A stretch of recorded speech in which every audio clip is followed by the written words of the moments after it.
Hi friends, എല്ലാവർക്കും നമസ്കാരം. ഇന്ന് നമ്മൾ ഡിസ്കസ് ചെയ്യാൻ പോകുന്നത് സ്കൂൾ ബുക്ക് ആണ്. സ്കൂൾ ബുക്കിൽ നമ്മൾ ഇതുവരെ പഠിച്ചത് 4 ചാപ്റ്റേഴ്സ് ആണ്. ഈ 2 ചാപ്റ്റേഴ്സ് ആദ്യ ക്ലാസ്സിലും അടുത്ത 2 ചാപ്റ്റേഴ്സ് 2ാം ക്ലാസ്സിലും പഠിച്ചു. ഇനി നമ്മളുടെ മൂന്നാമത്തെ സ്കൂൾ ബുക്ക് 5ാം ക്ലാസ് സോഷ്യൽ സയൻസിന്റെ മൂന്നാമത്തെ ക്ലാസ് ആണ്. അപ്പോൾ ഇന്ന് നമ്മൾ പഠിക്കുന്ന 2 ചാപ്റ്റേഴ്സ് ഇതാണ്: വരയ്ക്കാം, വായിക്കാം, ജനങ്ങൾ, ജനങ്ങളാൽ. ഇതോടുകൂടി നമ്മളുടെ 5ാം ക്ലാസ്സിന്റെ സോഷ്യൽ സയൻസിന്റെ ഫസ്റ്റ് ടെക്സ്റ്റ് ബുക്ക് കംപ്ലീറ്റ് ആകും. ഇനി നമുക്ക് രണ്ടാമതൊരു ടെക്സ്റ്റ് ബുക്ക് ഉണ്ട്, അത് അടുത്ത ക്ലാസ് മുതൽ നമ്മൾ സ്റ്റാർട്ട് ചെയ്യും. അപ്പൊ വരയ്ക്കാം, വായിക്കാമും ജനങ്ങൾ, ജനങ്ങളാൽ ഈ 2 ചാപ്റ്ററും നമുക്ക് PSC ആസ്പെക്റ്റിൽ പഠിക്കാനുള്ള ചാപ്റ്റേഴ്സ് കൂടിയാണ്. ആദ്യം നമ്മളുടെ ഈ ഒരു ചാപ്റ്റർ ആണ്. ഇവിടെ കണ്ടോ, ഇതൊരു സ്കെച്ചും പ്ലാനും ഒക്കെയാണ് തന്നേക്കുന്നത്. അപ്പോ നമുക്ക് വേണ്ട കാര്യങ്ങൾ മാത്രമായിരിക്കും നമ്മൾ പഠിക്കുന്നത്. വേണ്ടത് മുഴുവൻ പോയിന്റ്സും ഇങ്ങനെ കട്ട് ചെയ്തൊന്നുമല്ല, വേണ്ട മുഴുവൻ പോയിന്റ്സും നമ്മൾ അരിച്ചു പെറുക്കി പഠിക്കുന്നുണ്ട്. കെട്ടിടങ്ങളുടെ പ്ലാൻ തയ്യാറാക്കുമ്പോൾ അതിൽ കൃത്യമായ അളവുകൾ കൂടി ഉൾപ്പെടുത്തുന്നുണ്ട്. പ്ലാൻ ആണെങ്കിൽ കൃത്യമായ അളവുകളുണ്ട്. ഇപ്പോൾ നമ്മൾ ഒരു എഞ്ചിനീയറിന്റെ അടുത്തൊക്കെ പോയാൽ പ്ലാൻ തയ്യാറാക്കി തരും. കൃത്യമായിട്ട് അളവുകൾ കാണും, മെഷർമെന്റ്സ് കാണും. ഒരു റൂം എത്ര ഉണ്ട്, ബാത്റൂം എത്ര ഉണ്ട്, വരാന്ത എത്ര ഉണ്ട്, അതിന്റെ അളവുകൾ എങ്ങനെയാണ്, അത് കൃത്യമായിരിക്കും. എന്നാൽ നമ്മൾ സ്കെച്ചുകൾ തയ്യാറാക്കുമ്പോൾ അളവുകൾ കൃത്യമാകണമെന്നില്ല. സ്കെച്ച് ആണെങ്കിൽ ചുമ്മാ ഒന്ന് വരച്ചിടുകയാണ്, ഒരു ഏകദേശ രൂപമായിരിക്കും കിട്ടുന്നത്. അപ്പൊ പ്ലാൻ ആണെങ്കിൽ കൃത്യം അളവുകൾ, സ്കെച്ച് ആണെങ്കിൽ കൃത്യ അളവുകളില്ല. ഇനി സൂര്യൻ ഉദിക്കുന്ന ദിശയാണ് കിഴക്ക്, അല്ലെ? സൂര്യൻ അസ്തമിക്കുന്നത് പടിഞ്ഞാറ്. ഇത് വെച്ചിട്ട് നമ്മൾ ദിശകള് മനസ്സിലാക്കിക്കൊണ്ടിരുന്നത്. വടക്ക് നോക്കി യന്ത്രം ഉപയോഗിച്ച് നമുക്ക് ദിശ കാണാൻ സാധിക്കും. വടക്ക് നോക്കി യന്ത്രം എപ്പോഴും വടക്കോട്ടിരിക്കും അതിന്റെ സൂചി. അപ്പൊ അത് വെച്ചിട്ട് നമുക്ക് എന്തറിയാൻ പറ്റും? എപ്പോഴും വടക്കോട്ടിരിക്കും. ഇത് വെച്ചിട്ട് നമുക്ക് എപ്പോഴും ദിശ മനസ്സിലാക്കാൻ പറ്റും. ഇന്ന് നമ്മൾ മൊബൈൽ ആപ്പുകൾ ഉപയോഗിച്ചുകൊണ്ട് എന്ത് ചെയ്യാം? ദിശ മനസ്സിലാക്കാം. ദിശ അറിയുന്നതിന് ഉപയോഗിക്കുന്ന ഉപകരണമാണ് വടക്ക് നോക്കി യന്ത്രം. പണ്ട് മുതൽ ഉപയോഗിച്ചുകൊണ്ടിരുന്നതാണ് വടക്ക് നോക്കി യന്ത്രം. സ്വതന്ത്രമായി ചലിക്കുന്ന കാന്തസൂചി തെക്ക് വടക്ക് ദിശയിൽ നിലകൊള്ളുന്നു എന്ന തത്വമാണ് ഈ ഉപകരണത്തിന്റെ അടിസ്ഥാനം. അപ്പൊ തെക്ക് വടക്ക് ദിശയിൽ ഇങ്ങനെ ഇരിക്കും. സൂചിയിൽ പ്രത്യേകമായി രേഖപ്പെടുത്തിയ അഗ്രം വടക്ക് ദിശയെ സൂചിപ്പിക്കുന്നു. ഈ ചുമപ്പ് കളറ് വടക്ക് ദിശയിലോട്ടായിരിക്കും എപ്പോഴും ഇരിക്കുന്നത്. സമുദ്രയാത്രയിൽ ദിശ അറിയുന്നതിന് നാവികർ പണ്ട് മുതൽ ഈ ഉപകരണം ഉപയോഗിച്ചു. അപ്പൊ സമുദ്ര യാത്രയിൽ ദിശ അറിയുന്നതിന് ഏത് ഉപകരണമാണ് ഉപയോഗിച്ചത്? വടക്ക് നോക്കി യന്ത്രമാണ് ഉപയോഗിച്ചത്. ഭൂപടത്തിലെ ദിശകൾ. ഭൂപടത്തിലെ സാധാരണയായി ദിശ കാണിക്കുന്ന അടയാളം നൽകും. ഏതാണ്? കണ്ടോ, ഇത് കണ്ടോ, ഒരു ഭൂപടം എടുത്തു കഴിഞ്ഞാൽ നോർത്ത് ഏത്, സൗത്ത് ഏത് എന്നുള്ള കറക്റ്റ് ആയിട്ട് ദിശ കാണിക്കും. ചുമർ ഭൂപടങ്ങളുടെ മുകൾ ഭാഗത്ത് വടക്ക് ദിശയെ സൂചിപ്പിക്കുന്ന അടയാളം നമുക്ക് കാണാൻ സാധിക്കും. ഭൂപടത്തിന്റെ ചുവട് ഭാഗം തെക്ക് ദിശയായിരിക്കും. മുകള് വടക്ക്, താഴ്ഭാഗം തെക്ക് ദിശയായിരിക്കും. ഇനി വലതുഭാഗം പടിഞ്ഞാറായിരിക്കും, ഇടതുഭാഗം കിഴക്കായിരിക്കും. ഇത് കിഴക്ക്, ഇത് പടിഞ്ഞാറ്. ഇങ്ങനെയായിരിക്കും ഭൂപടത്തിന്റെ ഒരു ദിശ എന്ന് പറയുന്നത്. ഇത് കണ്ടോ, ഇത് നോർത്ത്, ഇത് സൗത്ത്, ഇത് പടിഞ്ഞാറ് വെസ്റ്റ്, ഇത് ഈസ്റ്റ് കിഴക്ക്. എപ്പോഴും നോർത്ത് എങ്കിലും കാണിച്ചിരിക്കും ഒരു ഭൂപടത്തിൽ. ഇങ്ങനെ മുകളിലോട്ട് N എന്ന് കാണിക്കും. താഴ്ഭാഗം തെക്കായിരിക്കും. അപ്പൊ നമുക്ക് ദിശ മനസ്സിലായി. വടക്ക് നോക്കി യന്ത്രം പിടികിട്ടി. ഇനി ഈ കാണുന്നത് ഒരു സ്കെച്ചാണ്. കണ്ടോ, ഇത് അജിയുടെ ക്ലാസ് മുറിയുടെ സ്കെച്ചാണ്. അപ്പൊ ഇവിടെ എന്തൊക്കെ മനസ്സിലാക്കാം? വാതിലുണ്ട്, മേശയുണ്ട്, ബെഞ്ച്, ബ്ലാക്ക് ബോർഡ്, ജനാല, ഇങ്ങനത്തെ കാര്യങ്ങളൊക്കെ പറഞ്ഞു. ദിശയും തന്നു. പക്ഷേ നമുക്കറിയാം, സ്കെച്ച് എന്ന് പറയുമ്പോൾ പ്രോപ്പർ ആയിട്ടുള്ള മെഷർമെന്റ് ഇല്ല, അളവ് കൃത്യമാകണമെന്നില്ല. എന്നാൽ പ്ലാൻ ആയിരുന്നെങ്കിൽ പ്രോപ്പർ ആയിട്ടുള്ള മെഷർമെന്റ് കണ്ടേനെ, അളവുകൾ കൃത്യമായി കണ്ടേനെ. ഇനി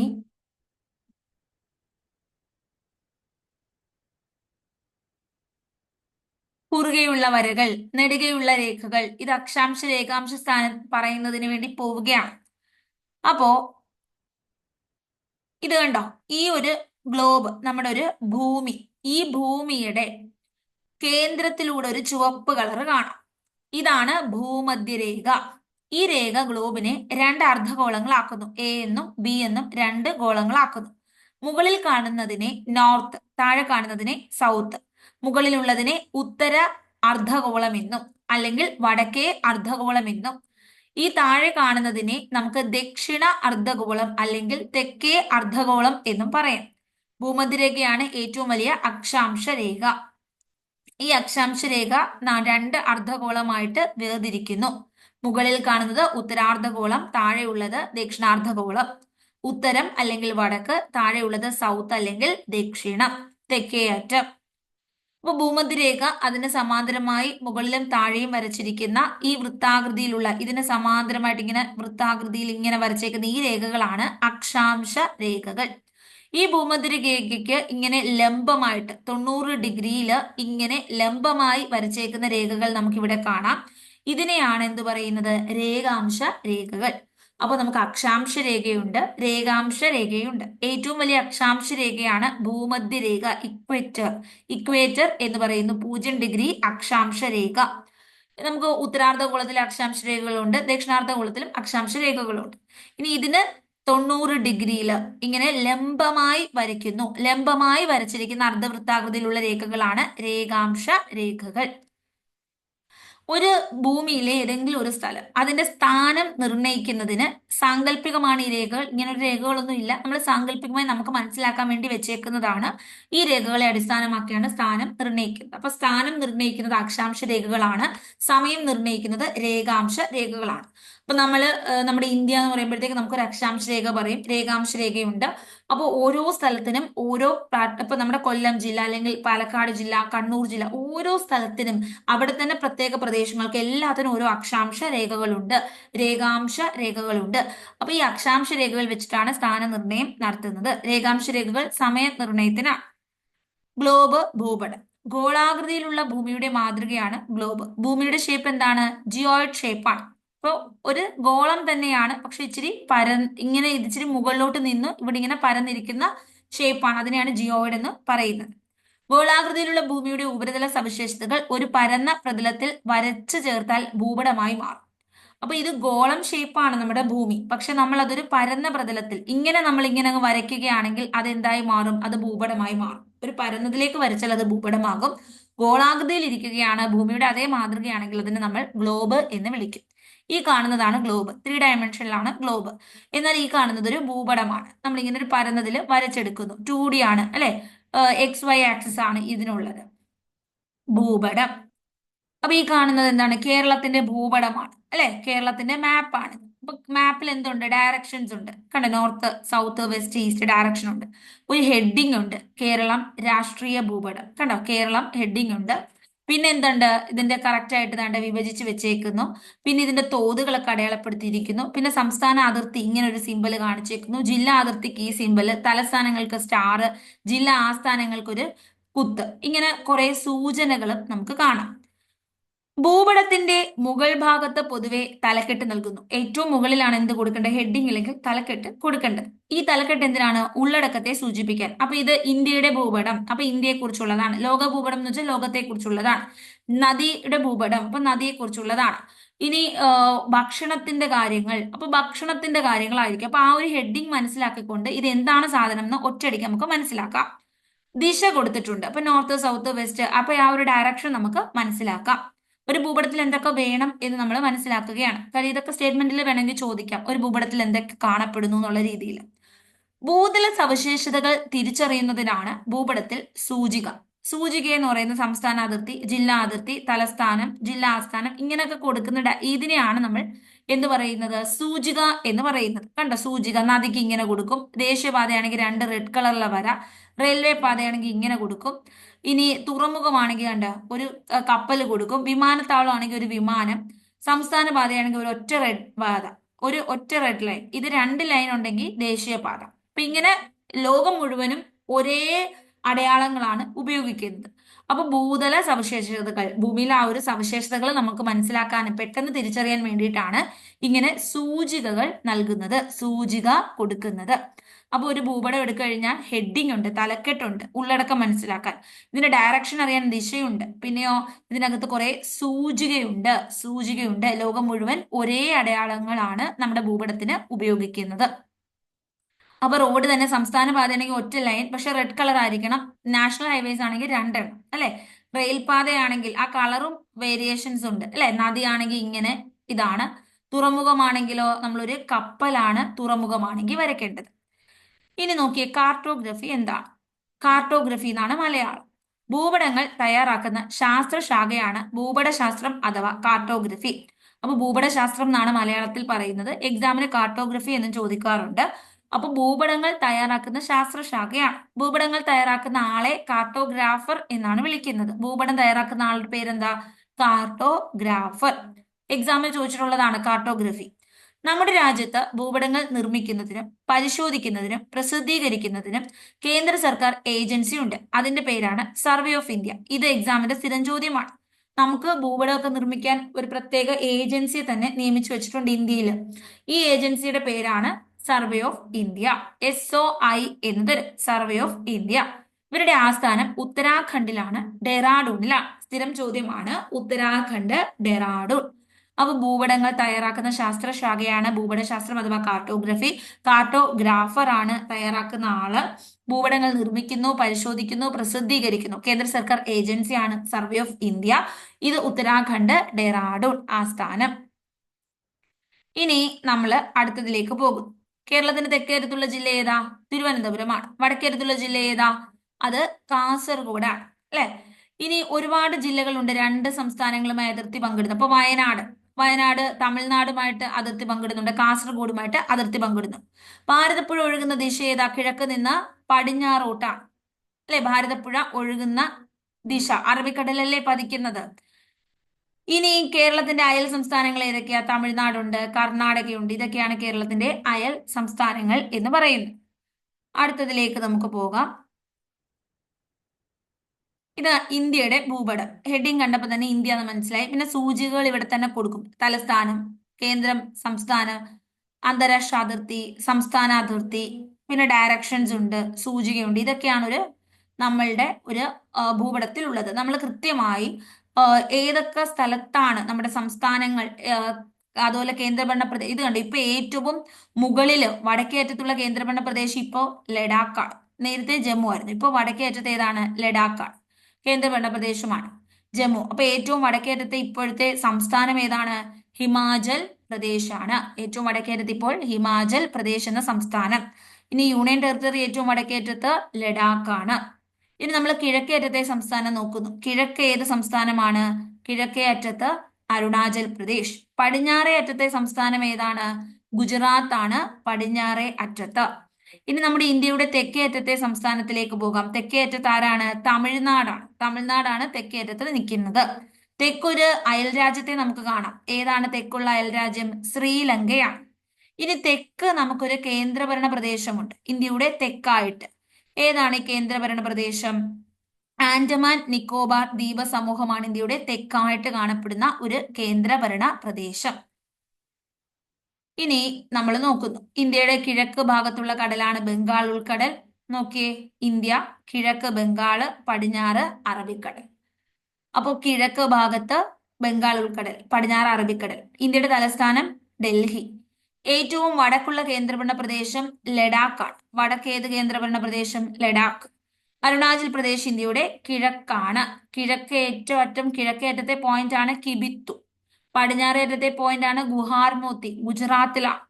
ഇന്ത്യയുടെ തെക്ക് ഭാഗത്തുള്ള അയൽരാജ്യമാണ് ശ്രീലങ്ക. തെക്കേ അറ്റത്തുള്ള കേന്ദ്രഭരണ പ്രദേശമോ? ആൻഡമാൻ നിക്കോബാർ ആണ്. അയൽ രാജ്യങ്ങൾ ഏതൊക്കെയാ? അഫ്ഗാനിസ്ഥാൻ ഉണ്ട്, ബംഗ്ലാദേശ് ഉണ്ട്, പാകിസ്ഥാൻ ഉണ്ട്. നമുക്ക് 9 അയൽ രാജ്യങ്ങളുണ്ട്. മാലദ്വീപ് ഉണ്ട്, ശ്രീലങ്കയുണ്ട്, അല്ലെ? ഇനി നമ്മൾ ഇവിടെ ഉത്തർപ്രദേശിനെ കുറിച്ച് സംസാരിച്ചിരിക്കുന്നു. അത് നമ്മൾ പഠിച്ചു വെക്കണം. സ്റ്റേറ്റ്മെന്റ് രീതിയിലൊക്കെ ഉത്തർപ്രദേശ് തിരിച്ചറിയുന്നൊക്കെ പറഞ്ഞ് ചോദിക്കും. ഉത്തർപ്രദേശ് വടക്ക് ഭാഗത്താണ്. ഉത്തർപ്രദേശ് എവിടെയാണ് നമുക്ക് നോക്കാം. നമ്മൾ ഈ ഒരു സംസ്ഥാനങ്ങളുടെ ഒരു എവിടൊക്കെയാണ് സംസ്ഥാനങ്ങൾ എന്നുള്ളത് കൃത്യമായ ഒരു ധാരണ നമുക്ക് വേണം. നമ്മുടെ ഏറ്റവും സെന്റർ ഭാഗം, അല്ലെ, ഹൃദയം എന്നറിയപ്പെടുന്നത് മധ്യപ്രദേശാണ്. ഒത്ത നടുക്കാണ് മധ്യപ്രദേശ് ഇരിക്കുന്നത്. വടക്ക് ഭാഗത്തല്ലേ ഉത്തർപ്രദേശ്? ഇന്ത്യയുടെ വടക്ക് ഭാഗത്താണ് ഉത്തർപ്രദേശ് സ്ഥിതി ചെയ്യുന്നത്. ഉത്തർപ്രദേശിനെ ഇന്ത്യയുടെ പഞ്ചസാര കിണ്ണം എന്നാണ് വിളിക്കുന്നത്. കരിമ്പ് കൂടുതൽ ഉൽപ്പാദിപ്പിക്കുന്നു. ഇത് 8 സംസ്ഥാനങ്ങളുടെ അതിർത്തി പങ്കിടുന്നു. ഈ ഉത്തർപ്രദേശ് എത്ര സംസ്ഥാനങ്ങളുടെ അതിർത്തി പങ്കിടുന്നു? 8. നമുക്ക് നോക്കാം. ഒന്ന് രാജസ്ഥാൻ, ഹരിയാന, ഉത്തരാഖണ്ഡ്, പിന്നെയോ ബീഹാർ, ജാർഖണ്ഡ്, ഛത്തീസ്ഗഡ്, മധ്യപ്രദേശ്. പിന്നെ നമുക്ക് ഏതെങ്കിലും കിട്ടുന്നുണ്ടോ? അതാണ്ട് ഈ ഹിമാചൽ പ്രദേശ്. ഇത് എത്ര സംസ്ഥാനങ്ങളുടെ അതിർത്തി പങ്കുവെക്കുന്നു? 8 സംസ്ഥാനങ്ങളുടെ അതിർത്തി പങ്കുവെക്കുന്നു. ഉത്തരാഖണ്ഡ്, ഹരിയാന, ഹിമാചൽ പ്രദേശ്, രാജസ്ഥാൻ, മധ്യപ്രദേശ്, ഛത്തീസ്ഗഡ്, ജാർഖണ്ഡ്, ബീഹാർ ഇങ്ങനെ 8 സംസ്ഥാനങ്ങളുടെ അതിർത്തിയാണ് ഉത്തർപ്രദേശ് പങ്കുവെക്കുന്നത്. ഉത്തർപ്രദേശിന്റെ തൊട്ടടുത്തുള്ള അയൽരാജ്യം ഏതാ? ഈ കാണുന്ന ഏത് രാജ്യ? നേപ്പാൾ.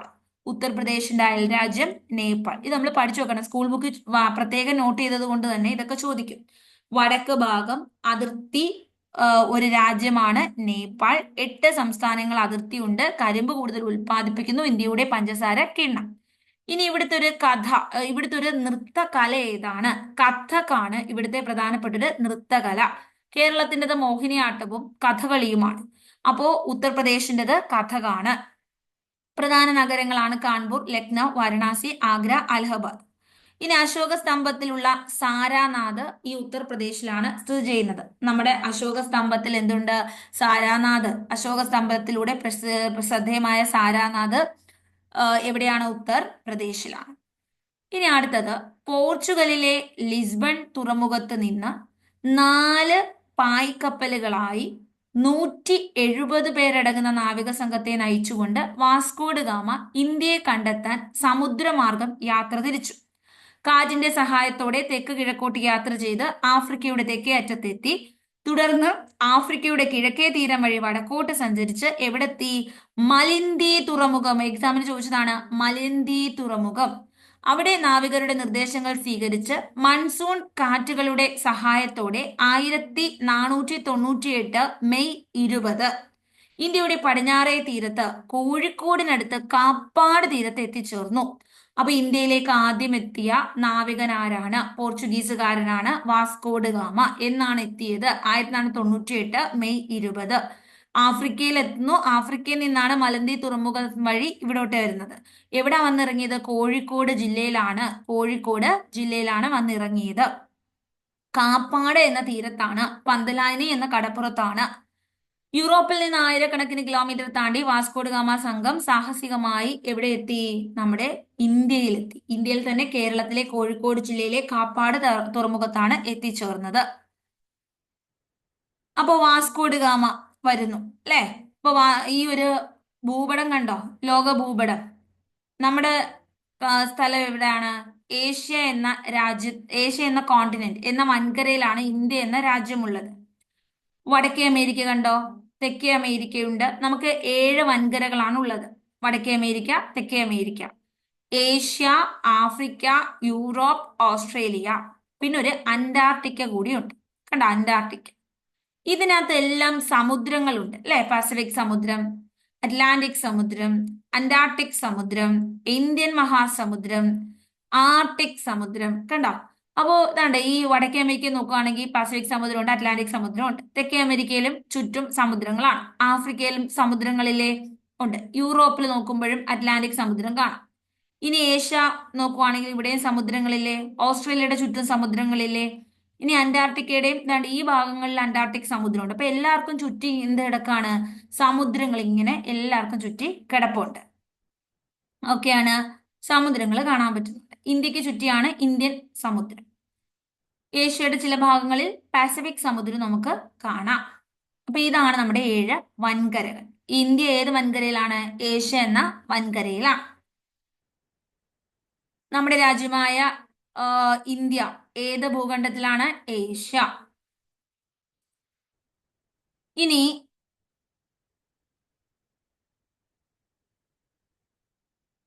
ജനജീവിതത്തിൽ ഭൂപടങ്ങൾക്ക് വലിയ പ്രാധാന്യമുണ്ട്.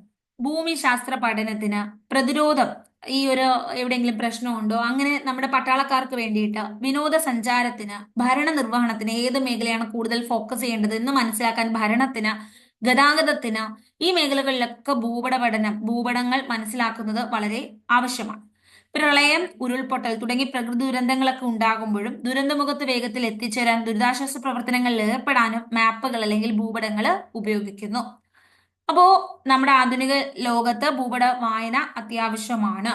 ഭൂപടത്തിന്റെ ഒരു പ്രാധാന്യമാണ് നമ്മളിവിടെ മനസ്സിലാക്കിയത്. ദുരിതാശ്വാസ പ്രവർത്തനങ്ങൾ, അതുപോലെ പ്രതിരോധം, വിനോദസഞ്ചാരം, ഭരണ നിർവഹണം, ഗതാഗതം, ഭൂമിശാസ്ത്ര പഠനം, ഇത്രയുമാണ് ഈ ഒരു ചാപ്റ്റർ. ഈ ചാപ്റ്ററിലെ ഇമ്പോർട്ടന്റ് പോയിന്റുകൾ നിങ്ങൾക്ക് മനസ്സിലായി. ഒന്നും കൂടെ പറയാം. ഇതിനകത്ത് നമ്മൾ ആദ്യം പറഞ്ഞത് എന്താണ് പ്ലാൻ. പ്ലാൻ ആണെങ്കിൽ അളവുകളുണ്ട്, സ്കെച്ച് ആണെങ്കിൽ അളവുകളുണ്ടോ? ഇല്ല. സ്കെച്ച് ആണെങ്കിൽ അളവുകളില്ല എന്ന് നമ്മൾ മനസ്സിലാക്കി. പിന്നെ ദിശയുണ്ട്, ദിശ മനസ്സിലാക്കി. വടക്ക് നോക്കി യന്ത്രമൊക്കെ ഉപയോഗിച്ച് ദിശ മനസ്സിലാക്കുന്നു. ഭൂപടത്തില് നോർത്ത് സൗത്ത് കിഴക്ക് പടിഞ്ഞാറ് എന്നൊക്കെ പറഞ്ഞ് ദിശകളുണ്ട്. ഇനി നമ്മൾ മനസ്സിലാക്കിയ മറ്റൊരു പോയിന്റ് നമ്മളുടെ അക്ഷാംശ രേഖ രേഖാംശ രേഖയാണ്. ഭൂമധ്യരേഖ ഏറ്റവും വലിയ അക്ഷാംശ രേഖയാണ്, 0 ഡിഗ്രി അക്ഷാംശ രേഖയാണ്. ഇതിന് മുകളിൽ ഉത്തരാർദ്ധഗോളം, താഴെ ദക്ഷിണാർദ്ധഗോളം. അക്ഷാംശ രേഖകൾ ഭൂമധ്യരേഖയ്ക്ക് സമാന്തരമായിട്ട് കാണപ്പെടുന്നു. അതിന് 90 ഡിഗ്രി ലംബമായി കാണപ്പെടുന്നത് രേഖാംശ രേഖകളാണ്. ഗ്ലോബ് എന്ന് വെച്ചാൽ ഭൂമിയുടെ മാതൃകയാണ്. ഗോളാകൃതിയിലുള്ള പരന്ന രീതിയിൽ ഇത് ഗോളാകൃതിയിലുള്ളതാണ് ഗ്ലോബ്. ഇനി പരന്ന രീതിയിൽ നമ്മുടെ ഈ ഒരു ഭൂമി സവിശേഷതകൾ ഉൾപ്പെടുത്തിയാൽ അതാണ് ഭൂപടം. പരന്ന രീതിയിലുള്ളതാണ്. ഒരു ഭൂപടം എടുക്കുവാണെങ്കിൽ അതിനൊരു തലക്കെട്ട് വേണം, അതിനൊരു ദിശ വേണം, അതിന് സൂചിക വേണം. ഇത് കൂടാണ്ട് നിറങ്ങളും ഉണ്ട് അല്ലെ, നിറങ്ങളും വേണം. നിറങ്ങൾ. കാർട്ടോഗ്രഫി എന്താണ്? ഭൂപടങ്ങൾ തയ്യാറാക്കുന്ന ശാസ്ത്ര ശാഖയാണ് ഭൂപടശാസ്ത്രം. കാർട്ടോഗ്രാഫറാണ് തയ്യാറാക്കുന്നത്. സർവേ ഓഫ് ഇന്ത്യ ഉത്തരാഖണ്ഡിലെ ഡെറാഡൂണിലാണ്. ഇനി തെക്കേരത്തുള്ള ജില്ല, വടക്കേ, അതൊക്കെ നമുക്ക് അറിയാം. കിഴക്ക് എന്താണ്, പടിഞ്ഞാറ് എന്താണ്, നമ്മുടെ അതിർത്തി സംസ്ഥാനങ്ങൾ ഏതൊക്കെയാണെന്ന് പഠിച്ചു. ഇനി ഇന്ത്യയിലേക്ക് വന്നു. ഇന്ത്യയിലേക്ക് വന്നപ്പോൾ നമ്മളിവിടെ ഇന്ത്യയുടെ കിഴക്ക് കടൽ ബംഗാള്, പടിഞ്ഞാറ് അറബിക്കടൽ, തലസ്ഥാനം ഡൽഹി, വടക്കുള്ള കേന്ദ്രഭരണ പ്രദേശം ലഡാക്ക്, വടക്കുള്ള സംസ്ഥാനം ഹിമാചൽ പ്രദേശ്, കിഴക്കുള്ള സംസ്ഥാനം അരുണാചൽ പ്രദേശ്, പടിഞ്ഞാറുള്ള സംസ്ഥാനം ഗുജറാത്ത്. ഇനി തെക്കുള്ള ഒരു അയൽ രാജ്യമാണ് ശ്രീലങ്ക, കേന്ദ്രഭരണ പ്രദേശം ആൻഡമാൻ നിക്കോബാർ, അയൽ രാജ്യങ്ങളൊക്കെ കണ്ടു. ഉത്തർപ്രദേശ് നേപ്പാൾ എന്ന രാജ്യവുമായി അതിർത്തി. വടക്ക് ഭാഗത്താണ് ഉത്തർപ്രദേശ്. 8 സംസ്ഥാനങ്ങളുമായി അതിർത്തി. കരിമ്പ് ഉൽപ്പാദിപ്പിക്കുന്ന ഇന്ത്യയുടെ പഞ്ചസാരക്കിണ്ണം എന്നറിയപ്പെടുന്ന സംസ്ഥാനം. കഥക് നൃത്തകല. കാൺപൂർ, ലക്നൗ, വാരണാസി, ആഗ്ര, അലഹബാദ് ഒക്കെ ഇവരുടെ പ്രധാനപ്പെട്ട സ്ഥലങ്ങൾ. സാരാനാഥ് അശോക സ്തംഭത്തിലൂടെ പ്രശസ്തി ആർജിച്ചു. അപ്പോ പോർച്ചുഗീസിൽ നിന്ന് വാസ്കോഡ് ഗാമ കേരളത്തിലെ കോഴിക്കോട് ജില്ല കാപ്പാട് വന്നു. 1498 മെയ് 20 എത്തിച്ചേർന്നത്. മലന്തി തുറമുഖത്ത് നിന്നാണ് ആദ്യം ആഫ്രിക്കയിലെത്തി. ആഫ്രിക്കയെ മലന്തി തുറമുഖം വഴി ഇങ്ങോട്ട് വരികയായിരുന്നു.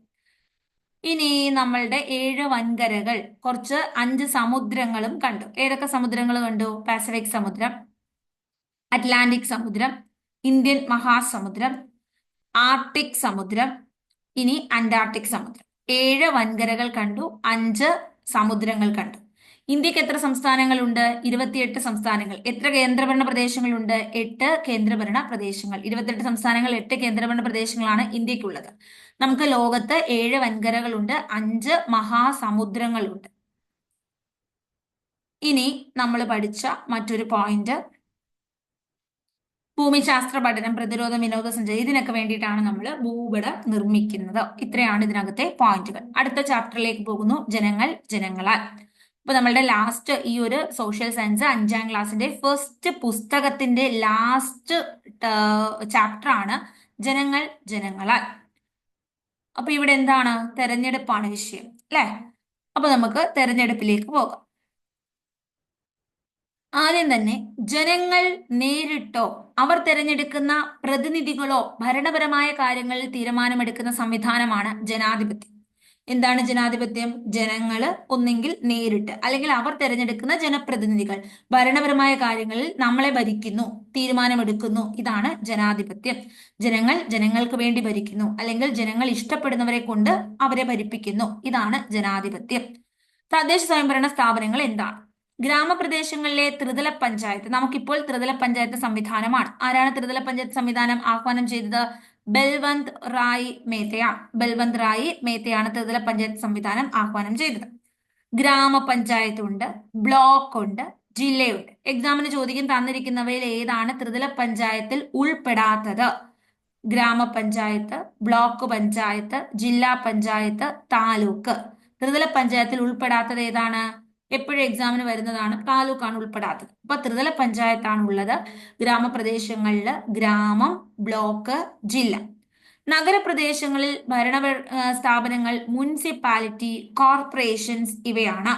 അപ്പോ ഗ്രാമത്തിൽ ത്രിതല പഞ്ചായത്ത്, നഗരത്തിൽ മുനിസിപ്പാലിറ്റിയും കോർപ്പറേഷനും.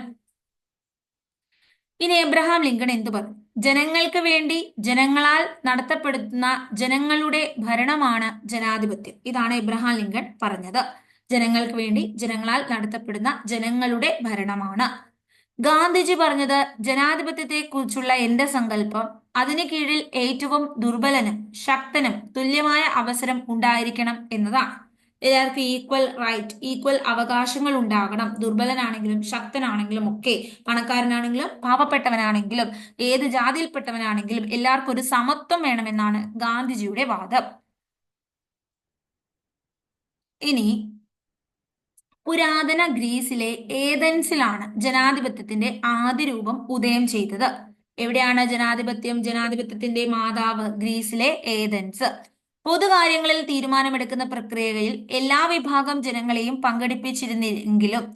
പങ്കെടുപ്പിച്ചിരുന്നില്ലെങ്കിലും ജനാധിപത്യം എന്ന ആശയം സംഭാവന ചെയ്യുന്നതിൽ ഏതൻസ് പ്രധാന പങ്കുവഹിച്ചു.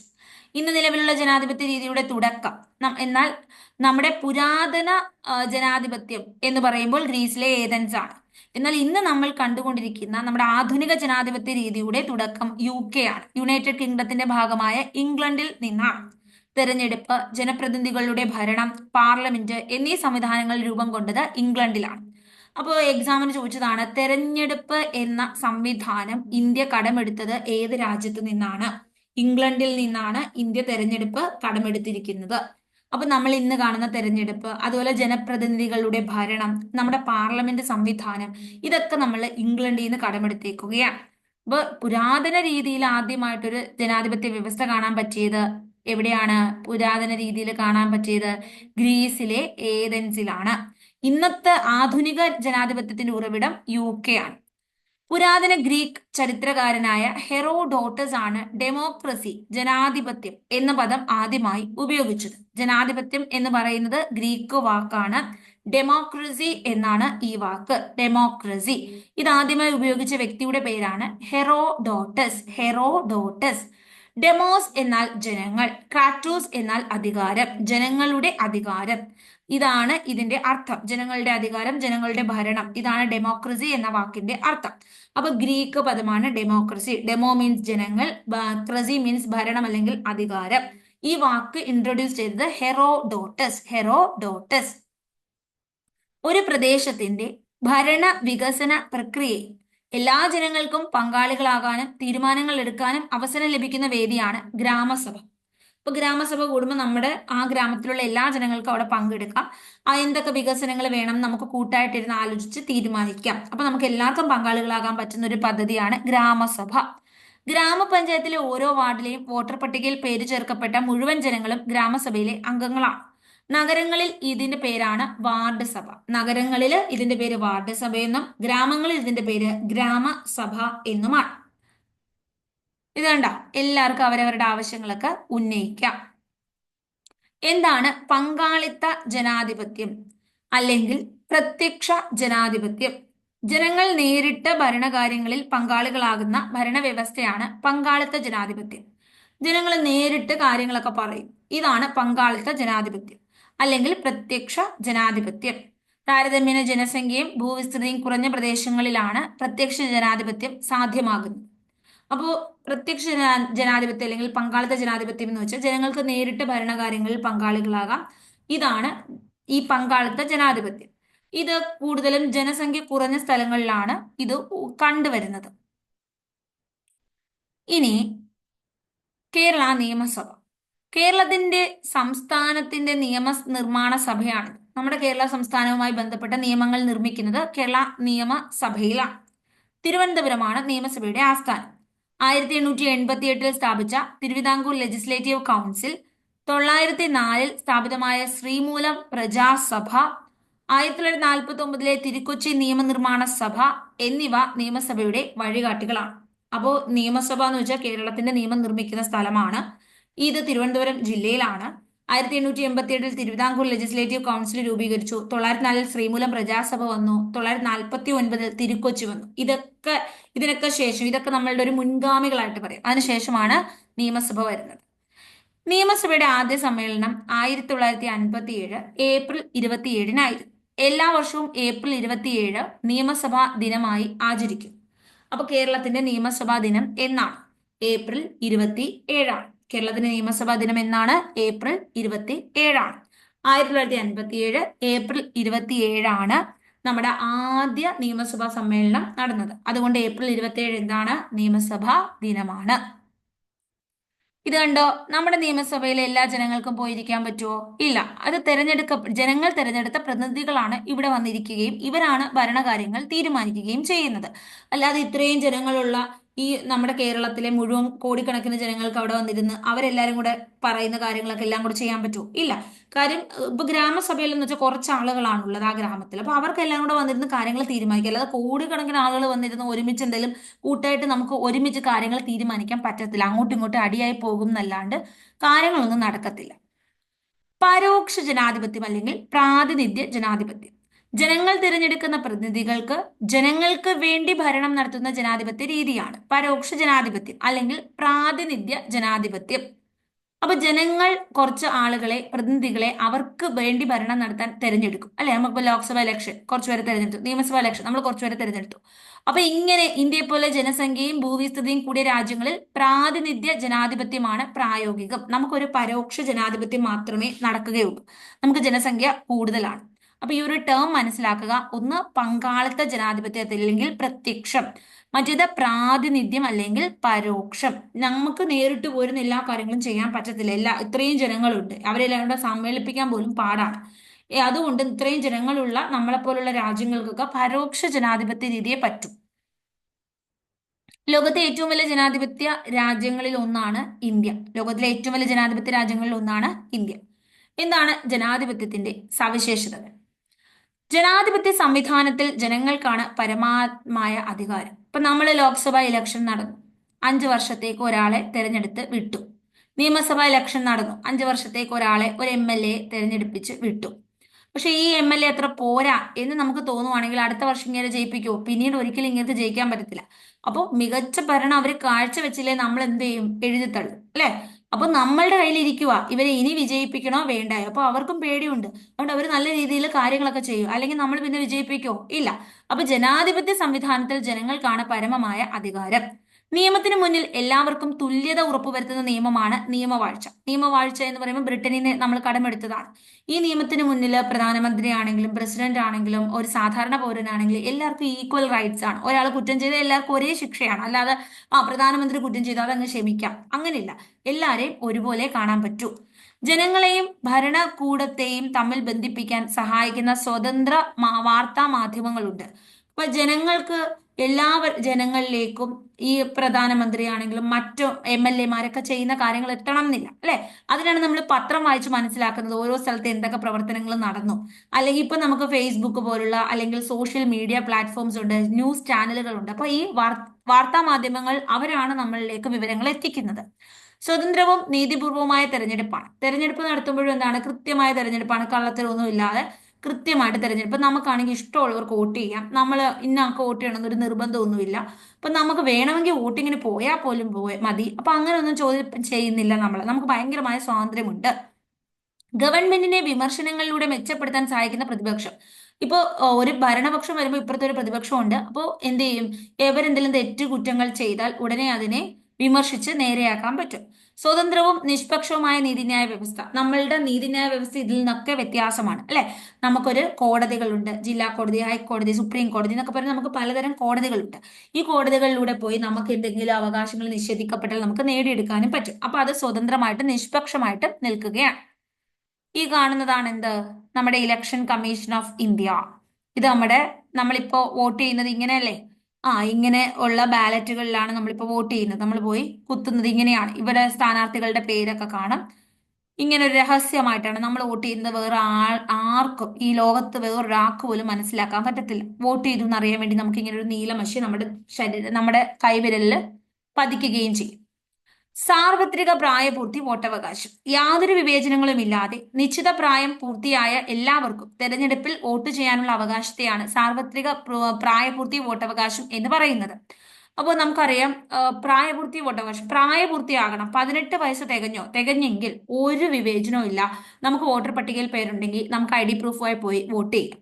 അപ്പോൾ അതിനകത്ത് ജാതി വിവേചനമോ അല്ലെങ്കിൽ വർണ്ണ വിവേചനമോ അങ്ങനെ ഒരു തരത്തിലുള്ള വിവേചനവും ഇല്ല. സ്ത്രീ പുരുഷ ലിംഗ വിവേചനം ഒന്നുമില്ല. 18 വയസ്സുണ്ടോ, ഇന്ത്യക്കാരനാണോ, വോട്ടർ പട്ടികയിൽ പേരുണ്ടോ, എവിടെ പോയാലും വോട്ട് ചെയ്യും. അപ്പോൾ 1989 വരെ ഇന്ത്യയിൽ വോട്ടവകാശത്തിന്റെ പ്രായം 21ആയിരുന്നു. ഇപ്പൊ അത് 18 വയസ്സാണ്. 61ാം ഭരണഘടനാ ഭേദഗതി രാജീവ് ഗാന്ധി പ്രധാനമന്ത്രിയായിരിക്കുന്ന സമയത്താണ് 21 വയസ്സിൽ നിന്ന് 18 വയസ്സിലേക്ക് മാറ്റുന്നത്. അപ്പൊ 1989 വരെയും ഇന്ത്യയിൽ പ്രായപൂർത്തി വോട്ടവകാശം എന്ന് പറയുന്നത് എത്ര വയസ്സായിരുന്നു? നമ്മുടെ 21 വയസ്സായിരുന്നു. ഇപ്പോൾ നമുക്ക് എത്ര വയസ്സാണത്? 18 വയസ്സാണ്. അപ്പൊ 18 വയസ്സുള്ള ഏതൊരാൾക്കും വോട്ട് ചെയ്യാൻ സാധിക്കും. ഇനി തെരഞ്ഞെടുപ്പിന്റെ എന്തൊക്കെയാണ് ഘട്ടങ്ങൾ എന്ന് നമുക്ക് നോക്കാം. ആദ്യം ഉദ്യോഗസ്ഥരെ നിയമിക്കണം. ഈ തെരഞ്ഞെടുപ്പ് നടത്താൻ കുറച്ച് ഉദ്യോഗസ്ഥർ വേണ്ടേ? വിജ്ഞാപനം വരും. തെരഞ്ഞെടുപ്പ് വിജ്ഞാപനം. നാമനിർദ്ദേശ പത്രിക സമർപ്പിക്കണം. അപ്പൊ ആരൊക്കെയാണോ തെരഞ്ഞെടുപ്പിന് മത്സരിക്കാൻ പോകുന്നത് അവര് നാമനിർദ്ദേശ പത്രിക സമർപ്പിക്കും. പത്രിക സൂക്ഷ്മമായി പരിശോധിക്കും. അല്ല കൊലപ്പുള്ളിയാണോ, എന്തെങ്കിലും പ്രശ്നമുള്ള ആളുകളാണോ വ്യക്തമായി പരിശോധിക്കും. നാമനിർദ്ദേശ പത്രിക ചിലർക്ക് മത്സരിക്കാൻ താല്പര്യമില്ല, അവർ പിൻവലിക്കാൻ സമയം. അത് കഴിഞ്ഞാൽ തെരഞ്ഞെടുക്കുന്ന ആള് പ്രചരണം അല്ലെ, അവർക്ക് പാട്ടൊക്കെ നമ്മൾ കേൾക്കാറുണ്ട്. പാട്ടുകൾ എല്ലായിടവും പോസ്റ്ററൊക്കെ ഒട്ടിക്കും. അവർ വന്നിരുന്ന പ്രസംഗങ്ങളൊക്കെ നടത്തും. അപ്പൊ ഇന്നയാള് മത്സരിക്കുന്ന ജനങ്ങൾ അറിയണമല്ലോ.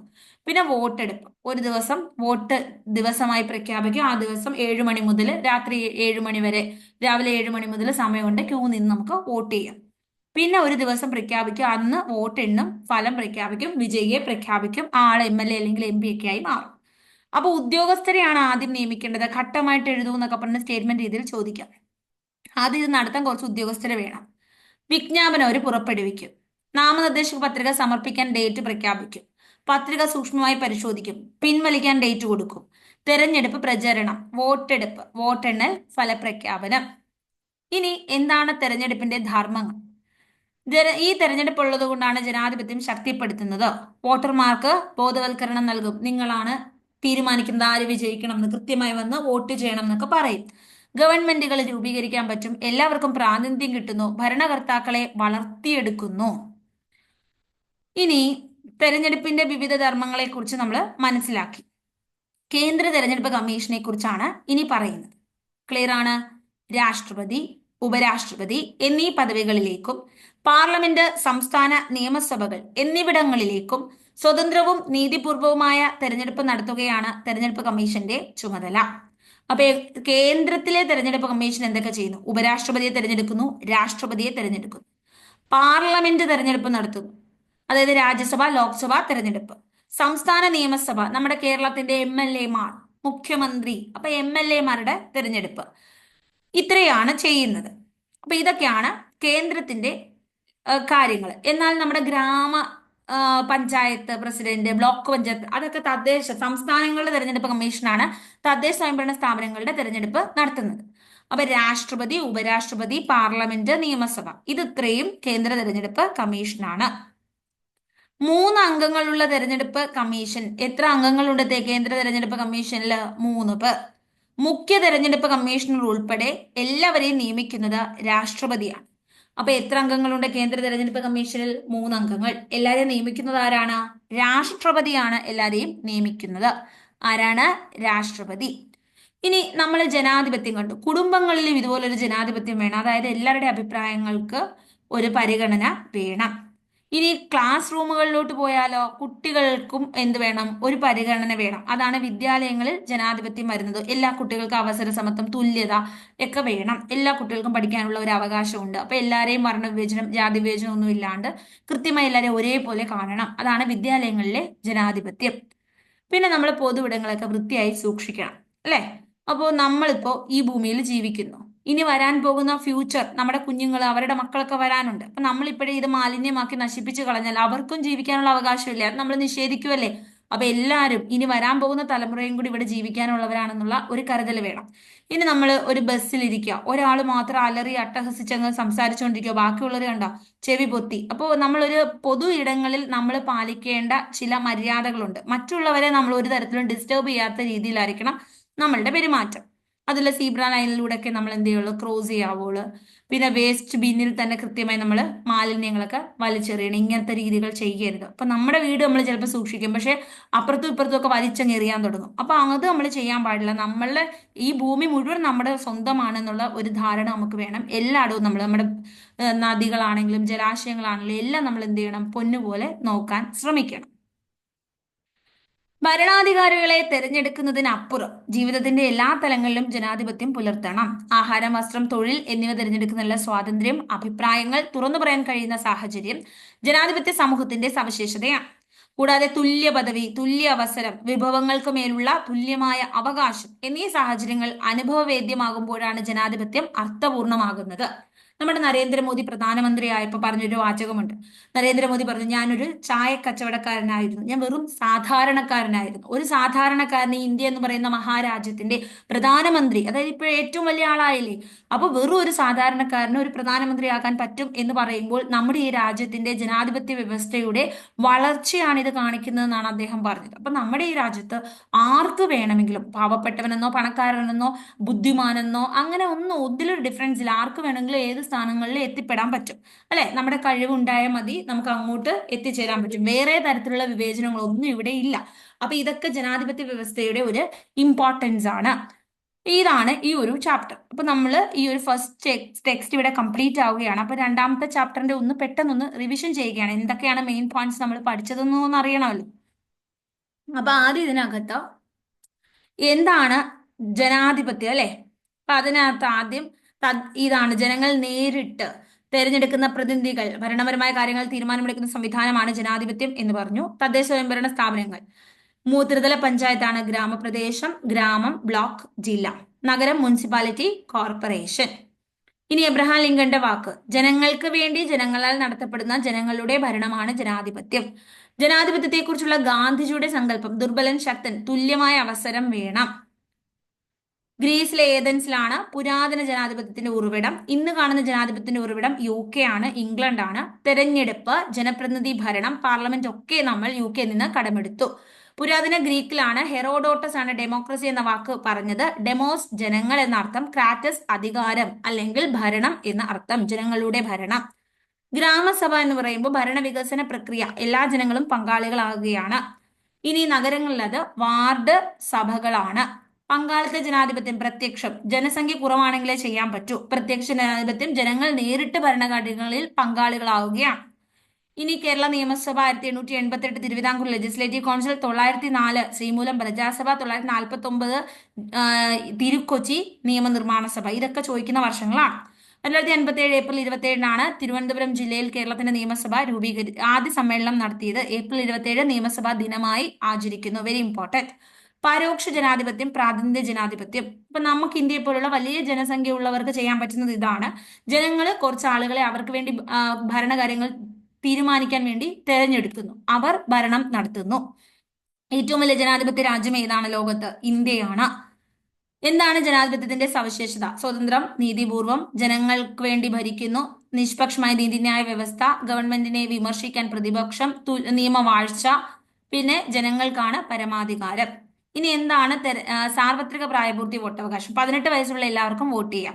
1989 വരെ 21 വയസ്സായിരുന്നു. 61-ാം ഭേദഗതി രാജീവ് ഗാന്ധിയാണ് 21-ൽ നിന്ന് 18-ലേക്ക് മാറ്റിയത്.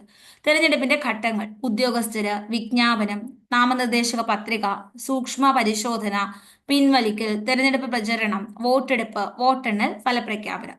എന്താണ് ധർമ്മം? വോട്ടർമാരെ ബോധവൽക്കരിക്കും, ജനാധിപത്യം ശക്തിപ്പെടുത്തും, ഭരണകർത്താക്കളെ വളർത്തുന്നു, എല്ലാവർക്കും പ്രാതിനിധ്യം, ഗവൺമെന്റുകൾ രൂപീകരിക്കുന്നു. കേന്ദ്ര തെരഞ്ഞെടുപ്പ് കമ്മീഷൻ രാഷ്ട്രപതി, ഉപരാഷ്ട്രപതി, പാർലമെന്റ്, സംസ്ഥാന നിയമസഭാ തെരഞ്ഞെടുപ്പുകൾ നിർവഹിക്കുന്നു. 3 അംഗങ്ങളുണ്ട്, എല്ലാവരെയും രാഷ്ട്രപതിയാണ് നിയമിക്കുന്നത്. ചെയർമാൻ ഉൾപ്പെടെ 3 അംഗങ്ങൾ. അപ്പൊ കുടുംബത്തിൽ ജനാധിപത്യം വേണം, സ്കൂളുകളിൽ ജനാധിപത്യം വേണം, എല്ലാവർക്കും ഈക്വൽ റൈറ്റ്സ് വേണം, പ്രകൃതിയെ നമ്മൾ സംരക്ഷിക്കണം, വൃത്തിയായി സൂക്ഷിക്കണം. ഇത്രയുമാണ് ഈ ചാപ്റ്ററിൽ പറഞ്ഞത്. അപ്പൊ ഇതോടുകൂടി നമ്മളുടെ ഈ ഒരു 5-ാം class social science first text book നമ്മൾ കംപ്ലീറ്റ് ചെയ്തു. നമ്മൾ ഇനി സെക്കൻഡ് ടെക്സ്റ്റ് ബുക്കിലേക്ക് പോവുകയാണ്. റെഗുലർ ആയിട്ട് ഈ ക്ലാസ് നിങ്ങൾ കണ്ടുപോവാമെങ്കിൽ നമുക്ക് പുതിയ ടെക്സ്റ്റ് ബുക്ക് വളരെ ഈസി ആയിട്ട് പഠിച്ചെടുക്കാം. ഒരു ചെറിയ ബുക്കൊക്കെ ആയിട്ട് ഇരിക്കുകയാണെങ്കിൽ വേണ്ട പോയിന്റ്സ് മാത്രം നോട്ട് ചെയ്താൽ പിന്നെ ഇത് വീണ്ടും കണ്ടുകൊണ്ടിരിക്കേണ്ട കാര്യമില്ല. ചെറിയ ബുക്ക് ഉണ്ട്, അത് തന്നെ റിവിഷൻ ചെയ്താലും മതി. പിന്നെ നിങ്ങൾക്ക് വേണമെങ്കിൽ 2xലിട്ട് വീണ്ടും റിവിഷനും ചെയ്യാം. ഞാൻ വേണ്ട പോയിന്റ് കറക്റ്റ് ആയിട്ട്, നമ്മുടെ സമയം അത്ര വിലപ്പെട്ടതാണെന്ന് മനസ്സിലാക്കി തന്നെയാണ് ഈ ക്ലാസ് മുന്നോട്ട് കൊണ്ടുപോകുന്നത്. ഇനി ഒരു കാര്യം കൂടി പറഞ്ഞോട്ടെ, ഇത് ഞാൻ 5-ാം class SCERT new text book എന്ന് പറഞ്ഞിട്ടൊരു പ്ലേ ലിസ്റ്റിൽ ഇട്ട് വെച്ചിട്ടുണ്ട് കേട്ടോ, നിങ്ങൾക്ക് എപ്പോൾ വേണമെങ്കിലും കാണാൻ വേണ്ടി. അപ്പൊ thank you so much. Next ക്ലാസ്സിൽ വീണ്ടും കാണാം. എല്ലാവർക്കും ഓൾ ദി ബെസ്റ്റ്.